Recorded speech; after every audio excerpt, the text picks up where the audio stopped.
pintar yang dimaksud Pak Ustadz itu bukan dukun. Itu dukun.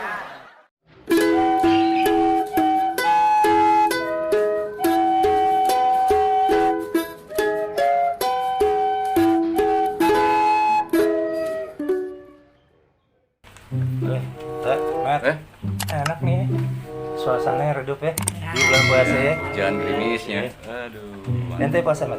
Alhamdulillah. Sambil narik beca juga ente puasa. Alhamdulillah.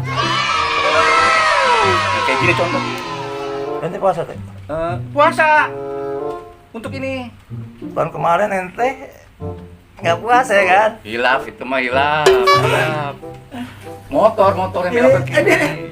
Aneh juga hilal. Hilal. Hilal maksudnya. Hilal apa? Tapi ente tetap ya puasa teh? Alhamdulillah. Mantap ya.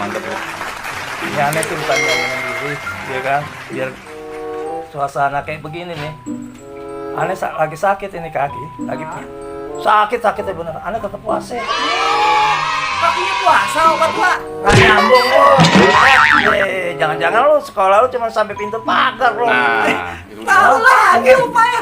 Aduh, capek deh. Iya. Ya kan? Soalnya dulu kata Pak Ustadz, aneh nggak boleh datengin orang pinter. Hah?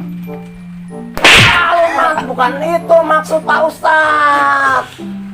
Orang pintar yang dimaksud Pak Ustadz itu dukun.